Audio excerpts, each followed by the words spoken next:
자, 이 가운데 과연 오늘 시장의 방향성은 또 시장의 전략은 어떻게 마련해 봐야 될지 내부자들을 통해서 확인해 볼 텐데요. 오늘 이 시간 인베스트 자문의 인성희 고문 그리고 헤르메스 스탁의 김시은 팀장 두 분과 함께하겠습니다. 어서 오세요. 네, 안녕하세요. 네, 자 오늘 시장에 대한 두 분의 방향성부터 좀 탐색을 해보도록 하겠습니다. 시장에 대한 의견 먼저 확인해 보시죠. 네, 시장 전망 두 분 모두 역시나 오늘 빨간불 업 의견 주셨는데요. 먼저 우리 김시은 팀장님, 시장이 오늘은 뭐가 주인공이라고 좀 보시는지 궁금합니다. 저는 뭐 일단 2차 전지도 좀 오르고 있고 네. 뭐 해운이라든지 이런 부분이 오르고 있다 보니까 사실 저는 지금 경기 민감주를 계속 봐야 하는 때가 아닌가 싶어요. 물론 반도체라든지 이런 부분들이 조금 쉬어가는 흐름이긴 하지만 지금 시장 자체에서 바라보는 시선이 금리 같은 경우가 좀 동결 기대감이 계속적으로 확대가 되고 있다라고 보시면 좋을 것 같거든요. 특히 기술주라든지 경기 민감주 같은 경우는 금리 동결에 굉장히 민감하게 반응하고 있다 보니까 사실상 우호적인 업황이 마련이 되고 있는 중이다라고 보시면 좋을 것 같고, 특히 업황 자체도 턴어라운드에 대한 기조가 계속 나오고 있다 보니까 이런 긍정적인 흐름이 나온 것이 아닌가라고 보고 있습니다. 네. 자, 이어서는 우리 인설 고문님도 업에 대한 의견을 주셨습니다. 시장 코스피가 2,600을 돌파한 이후로 추가적인 상승을 순조롭게 이어가고 있는 것 같은데 고점에 대한 부담 이런 것들은 아직은 좀 느끼시기는 아닌가 봐요. 일단은 우리 시장이 미국 시장에 비해 상대적으로 좀 덜 오른 것 같아요. 미국은 이제 다우, 나스닥을 보는데 다우보다 이제 나스닥을 많이 보잖아요. 그게 이제 우리나라 이제 삼성전자 반도체 쪽에 영향을 미치기 때문에. 근데 미국의 나스닥 지수가 작년 최저점이 작년 10월경이었어요. 10월 대비해 갖고 지금 한 32%가 올랐어요. 근데 우리 시장은 상대적으로 코스피 같은 경우 23%가 오르지는 않았어요. 다만 나스닥, 코스닥 쪽은 좀 더 오른 건 맞거든요. 근데 그거에 비해서는 좀 덜 올랐다는 측면. 그다음에 그 미국 필라델피아 반도체 지수 우리하고 상당히 연관이 있잖아요.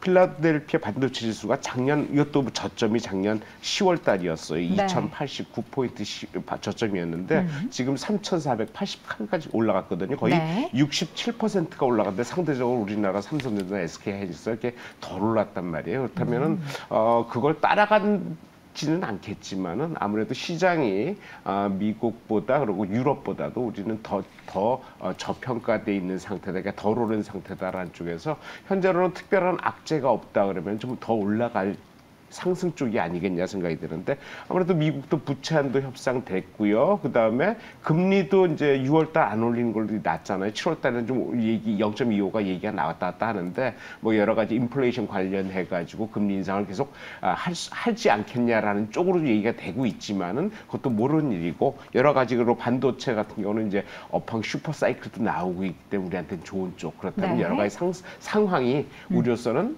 굳이 나쁠 거 없다. 그러면 네. 업사이클로 봐야 되지 않겠냐 생각됩니다. 알겠습니다. 이렇게 시장에 대한 전반적인 의견 들어봤다면 오늘 또 섹터별 움직임 봐야 할 텐데요. 오늘은 음식료 관련한 종목군들부터 좀 이야기를 나눠보겠습니다. 오늘 수산물 관련한 종목도 약간 이슈성에 대한 반응들이 주가의 장 초반에 좀 나타났고요.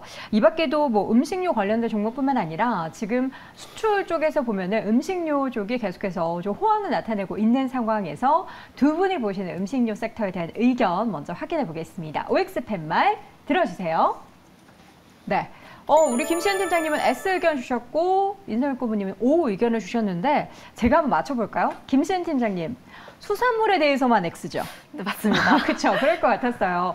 오늘 수산물 관련한 종목들, 그러니까 뭐 대표적으로 사조 시푸드나 CJ 시푸드가 후쿠시마 오염수 방류 우려 관련해서 시장에서 좀 이슈가 되고 있는데 초반 대비해서는 윗꼬리가 좀 달리고 있습니다. 수산물 관련한 테마성 이슈에 따른 주가의 움직임은 단기적이다, 이렇게 보고 계신 건가요? 일단 테마성으로 보시는 게 맞을 것 네. 같아요. 아무래도 지금 같은 상황에서는 아직 방류가 되기 전이다 보니까 시장에서 좀 뭐 이 시간대에 수산물 수요가 좀 많아지지 않을까라는 기대감, 좀 나오고 있긴 한데 저는 오히려 방류가 되고 나면은 수산물 수요는 조금 감소할 것으로 전망을 하고 있고요. 아무래도 좀 이런 걱정을 하실 것 같아요. 주부분들께서 고를 때 좀 고민하실 것 같다 보니까 이런 부분을 고민하게 된다면 중장기적으로 봤을 때 수산물 같은 경우에 조금 보수적으로 보는 게 맞지 않을까라고 보고 있고요. 특히 후쿠시마 관련했을 때 이슈가 오늘 갑자기 나왔던 이슈가 아니라 그쵸. 계속적으로 나왔던 이슈입니다. 그런데 오늘 같은 경우에는 갑자기 급등세를 나오면서 주가의 상승세를 나오긴 하지만 꾸준하게 상승이 나오진 않았어요. 그 점에서 봤을 때 단기 트레이딩으로 접근을 하시는 게 더 맞다라고 보고 있고요. 음식료 쪽을 보게 된다면 사료라든지 혹은 육계 쪽으로 더 보시는 게 맞지 않을까라고 보고 있는데 사료 같은 경우에는 가격뿐만 아니라 지금 러시아와 우크라이나 사이의 신경전, 그러니까 러시아 측에서 계속적으로 음식료 가격을 가지고 좀 하고 있다 보니까 관련 부분 했을 때 이슈가 나올 가능성이 굉장히 크다라고 보여지고 있고 육계 같은 경우에는 원래 여름이 호황기입니다. 우리 여름에 삼계탕 먹어야죠. 삼계탕도 먹어야 되고 네. 특히 돼지 같은 경우에는 애초에 여름에 그 암돼지가 좀 생산을 맛있어요? 많이 못하는 그런 시기입니다. 약간 그래서 수요 대비해서 생산이 덜하군요. 네네. 그래서 좀 애초에 돼지 가격이 좀 높은 시기가 여름이다 보니까 오히려 눈을 보게 된다면 육계 쪽이라든지 네. 혹은 사료 쪽을 보시는 게 더 맞지 않을까 보고 있습니다. 네. 자, 수산물 관련된 종목들은 단기 테마성에 대한 움직임들이 나오기 때문에 관련 투자하시는 분들 좀 주의가 필요하고요. 관련해서는 다른 음식료 쪽에 있어서의 시선 분산도, 투자의 분산도 할 수 있으니까 그 점도 잘 눈여겨보시기 바랍니다.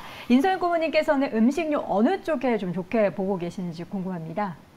글쎄요, 지금 뭐 후쿠시마 얘기 많이 나오는데 후쿠시마는 뭐 긍정적인 면, 이게 부정적인 면도 있고 네.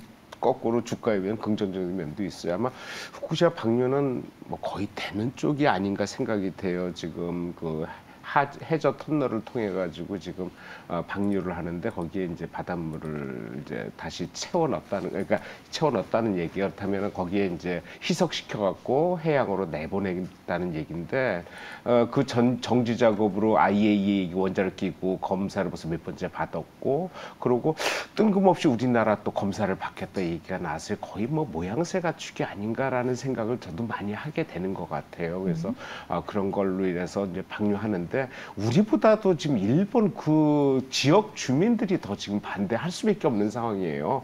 그것도 왜냐하면 거기는 생계 문제가 있기 때문에. 그렇던데, 그리고 우리 그 해류도 우리나라 쪽으로 돌아오는 거는 태평양을 한번 건너서 돌아오는 쪽이기 때문에 시간이 좀 걸릴 것 같은데, 그거에 따라서 이제 뭐 당장 수산물 쪽을 이제 그 대체 쪽으로 가면서 그쪽이 좀 고생을 한다거나 아니면 거꾸로 그쪽에선 뭐 국내에서만 하는 아니면 다른 쪽에서 잡아오는 그걸 또 한다 해서 가격이 올라가면서 수익이 발생하니까 여러 가지 긍정과 부정적인 면이 양쪽으로 있는데 그런 쪽에서는 좀 나름대로 좀 파악을 해서 종목을 좀 잡아야 되겠다 생각이 되고, 제 개인적으로는 그쪽 관련해 가지고는 글쎄 좀 최근에 그 경농 주식을 한번 관련해서 좀 농산물 쪽에서 보고 있는데 경농이요? 상대적으로 저 누보나 그동안 좀 올랐던 그 종목들 한탐 이런 종목에 비해서 상대적으로는 덜 오른 쪽 경향이 있다 생각이 돼서 네. 전체적으로 실적이 좀 뒷받침되면서 좀 덜 오른 쪽의 종목, 그리고 과거에 한 말씀드렸지만 이지홀딩스 같은 그 상장사를 한 6개 갖고 있는 관련주들 그런 쪽에 주가 좀 덜 오른 쪽의 주가를 보면 어떨까 저는 개인적으로 그렇게 판단을 하고 있습니다. 알겠습니다. 오히려 이 전반적인 산업에 영향을 미치는 다른 기업을 좀 눈여겨볼 필요가 있다라는 맥락으로 경농의 주가의 흐름을 향후에 좀 지켜보자라는 말씀 들어봤습니다. 첫 번째 섹터 음식료 이야기 간단하게 나눠봤고요. 이어서는 조선 이야기 많이 했으니까 그에 파생되는 조선 기자재 관련한 섹터에 대한 움직임 두 분의 의견 먼저 확인해 보겠습니다. 팻말 들어주세요. 네, 두 분 모두 오 의견 주셨습니다. 조선주 가면 기자재 종목들 함께 따라가는 것이 이제 순서고, 오히려 조선주가 많이 올랐기 때문에 이런 기자재 종목들에 있어서의 주가의 상승을 더 기원하시는 분들, 또 기대하시는 분들 많으실 겁니다. 관련해서 앞으로 기자재 쪽에 얼마나 수혜를 볼 수 있을지 뭐 숫자로 이렇게 찍힐 수 있을까요? 바로바로? 네, 가능성이 높다라고 네. 보고 있습니다. 일단 조선 쪽이 움직였던 부분은 하반기 실적에 대한 기대감이었다면 조선 기자재에 대한 기대감은 앞으로 조선 쪽에 대한 발주가 계속 늘어날 수 있다라는 기대감이거든요.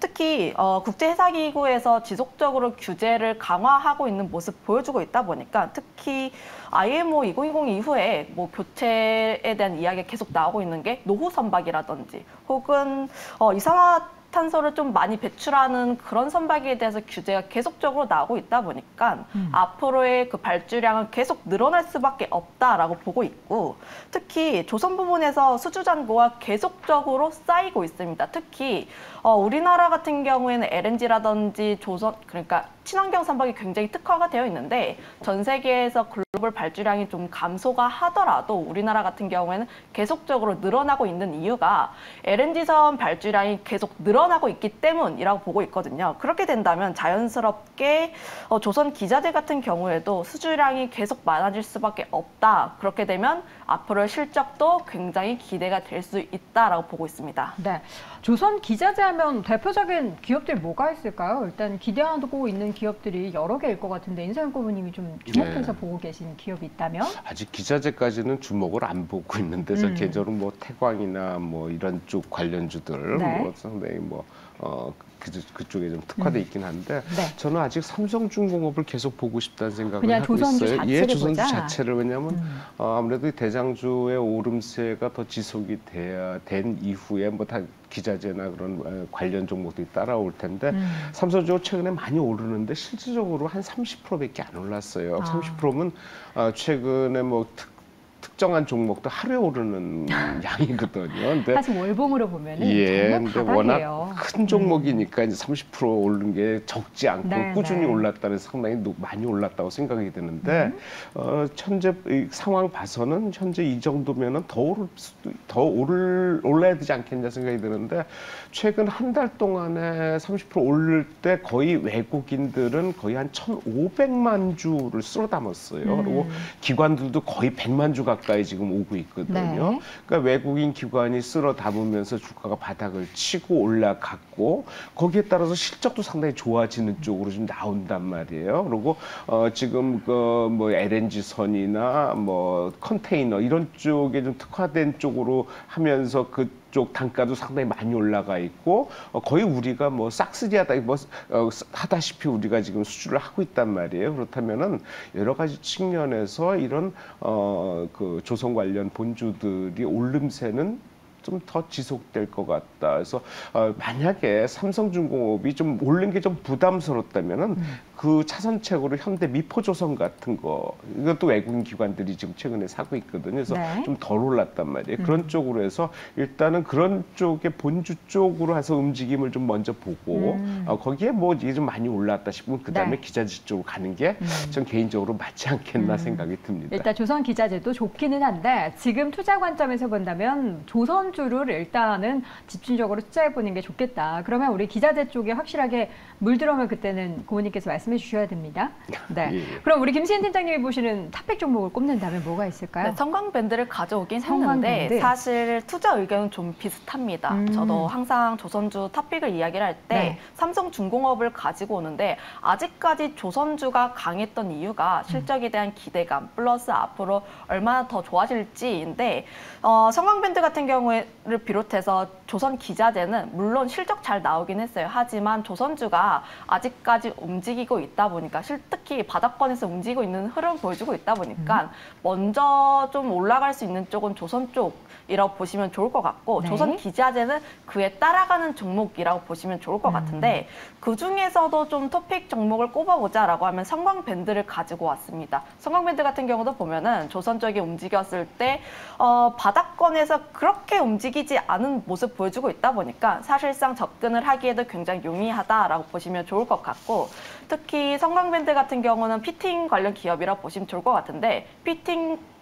산업 자체가 좀 진입 장벽도 굉장히 높고 글로벌 시장에서 4개사가 과점을 하고 있습니다. 태광이라든지 성광밴드, 그러니까 우리나라 두 기업이 좀 점유율 차지를 하고 있다 보니까 이런 부분에 대해서 앞으로 LNG선이라든지 프렌트 이런 쪽에서 에너지 관련 시장이 계속적으로 커지면 커질수록 그거에 따라서 수혜를 받는 섹터다라고 보시면 좋을 것 같은데 1분기 실적도 호실적 달성을 했고 매출액이 전년 대비했을 때 50% 그리고 영업이익은 380% 성장하고 있다 보니까 실적 베이스로 봐도 굉장히 충분한 그런 기업이라고 보고 있습니다. 네, 알겠습니다. 이 조선 기자재 관련한 종목들도 역시나 뭐 관심권에 둬야지만 지금 타임의 조선주 투자는 여전히 조선 그 오롯이 또 투자에 대한 모멘텀을 계속해서 받고 있는 삼성중공업을 비롯한 조선 관련한 종목들에 관심을 두 분 다 말씀을 해주셨습니다.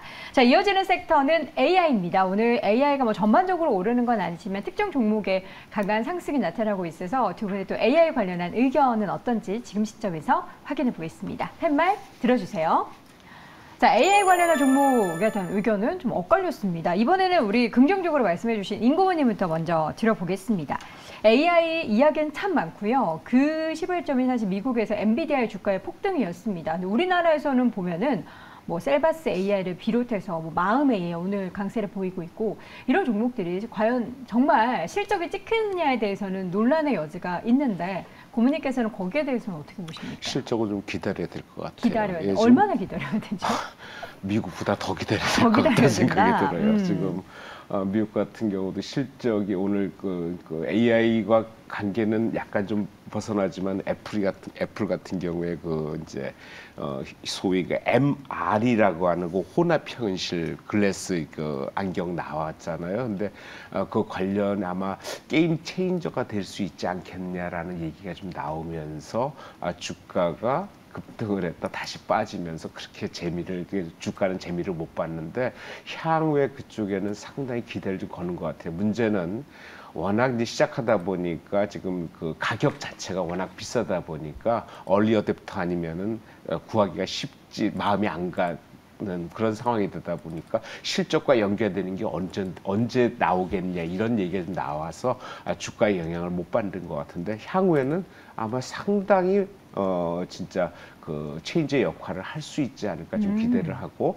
그거와 연관된 관련주들도 상당히 관심을 좀 가져야 되는데 우리는 그거 이후이겠다 생각이 드는데 네. 최근에 그 AI 마임 AI가 지금 올라가는 거는 그 국내 최대 규모 그 정부 최대 AI 생태계 구축 얘기가 나오면서 그 마음 AI라든지 KT, 네이버 뭐 이런 네. 업종 종목들이 지금 연결해가지고 협업한다고 얘기인데 아무래도 뭐 KT나 네이버 같은 경우 워낙 큰 시가총액이 큰 종목이니까 움직임이 덜하는데 상대적으로 작은 마음 AI가 강세를 나타내는데 실제로 실적으로 나타내기에는 시간이 좀 걸릴 것 같다라는 쪽에서 그쪽은 가능성은 있지만 당장은 아니다. 하지만 마음 AI라는 종목이 한번 그러니까 깃발을 내걸고 한번 나갔기 때문에 그런 관련 종목들 관심 있게 볼 필요 있지 않겠냐 생각이 듭니다. 네, 자 AI 관련해서 일단 X 의견 주셨던 우리 김시현 팀장님은 사실 그 여러분들이 자주 보셨던 분들은 패턴을 다 꿰셨을 겁니다. 테마성으로 움직이는 종목은 아니다 했는데